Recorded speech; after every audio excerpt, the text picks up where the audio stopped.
White flag. White flag is out. 2.6 miles to go. Oh, trouble. Trouble. The big one. Allmendinger on his lid. Side over side. End over end. Kevin Harvick's going to win this race. Actually ended this race. Hey, Jimmy Johnson got out of shape first there. It saves it. And right behind him, everybody starts getting together. Looks like Tony Stewart forces Allmendinger upside down. Boy, and that, thank goodness, the safer barriers on that inside wall. Yeah, and we've seen in the past that when something happens behind the leaders, that NASCAR's let these guys.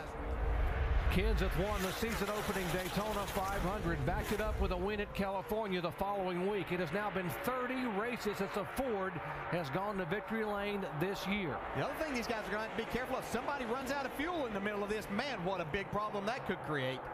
Now you can see that if somebody run out of fuel right there in the middle of that group, it would cause a huge wreck. We've heard, oh, here's a car upside down. Big time crash upside down. Oh, it's Ryan Newman. See Kevin Harvick there, Marcus Ambrose. Ambrose is there, comes across, Harvick stops, and Newman's car comes to rest upside down on its roof. And watch the car get turned around. In fact, he and his teammate Tony Stewart got into the wall, but you can see it turns Ryan Newman around.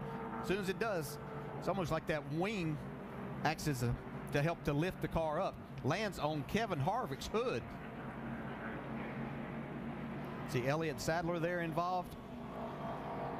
Elliott trying to jam the brakes on to keep from hitting the 39 as it was pirouetting up the track. He's able to miss it. Harvick able to get the car woed down as the 39 just comes rolling down on its roof onto the grass and comes over again another 360 before coming to rest on its top.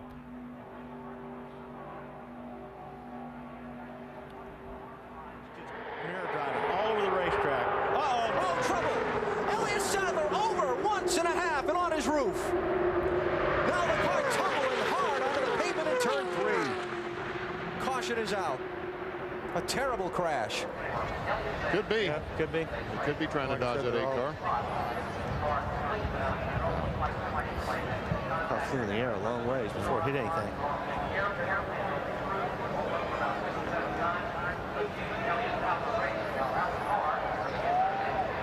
And now the banking kicks the car back to the left.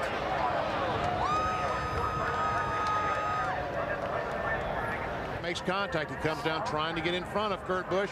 They make contact. And watch that thing fly. Now that it lands on that road you talked about. And then when it gets onto the racetrack again, takes another nasty flip.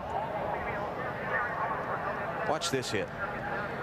That's the hard one right here. Oh, man.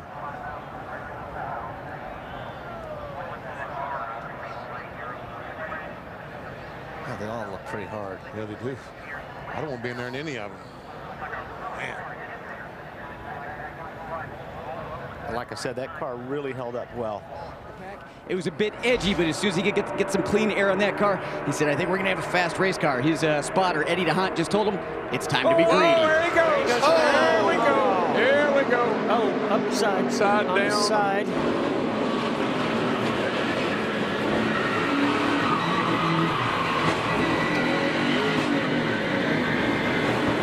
Well, AJ, that was a humdinger. Yes, it was, and that's there he is upside down, and I hope he's all right. I see him moving around in there. And here is the initial contact. You see Chase's car yawed out just a tiny bit in the corner. And they got him loose. That's all it takes. That's the one. He was going to save it till that last little bump.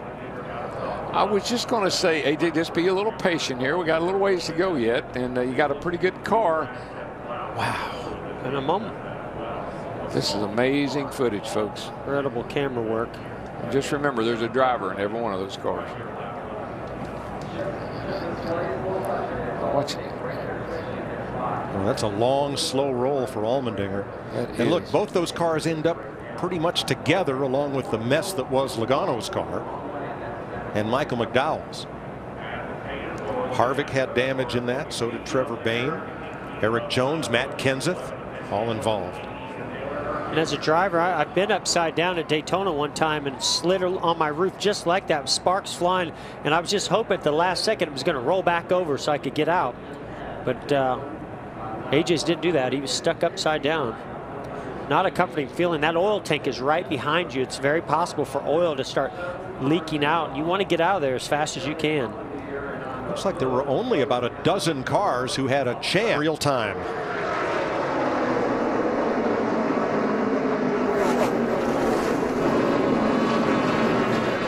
Wow. Talladega, world's fastest junkyard. A year ago, Morgan Shepherd led this race. He has led it today. He finished 13th. He said it was that win. Oh, trouble. Out of control goes Kenseth. And over on his roof. Get back on the wheels.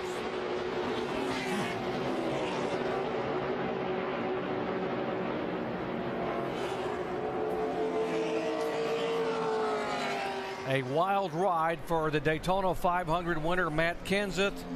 You see, comes back in line. It looks like he may get a tap. Yeah, he gets a tap from David Reagan. Yep. Car gets out of shape and then just pirouettes on its left side and goes over. And we talk about the bump drafting has to be done on the straightaway, and you can see even on the straightaway, if you get hit too hard, it just takes the steering wheel out of your hands as a driver. This was the scary part right here when he's on his roof for so long.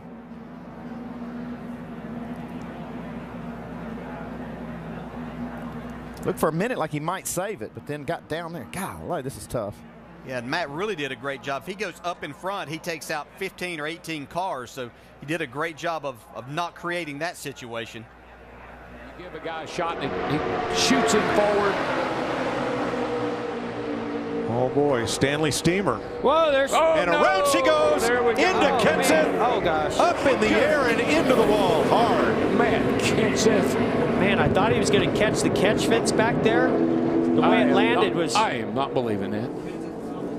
He's fine, boy. You got the window net down right away out of frustration. The fifth car back. I think somebody makes contact with. McDowell got her in the left rear. Yep. Yeah. And that no, she hit him in the right front. And when that happened, it just got air underneath the car. Is anybody left in this race?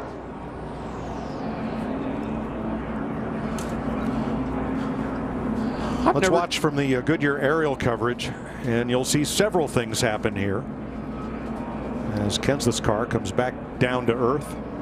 I can tell you, a lot of teams are going to be freezing those shots and look underneath this car when they leave here. No, I saw that. It's not often you get to see what's underneath them. Right behind the red 21, there's the three of them. Whoosh.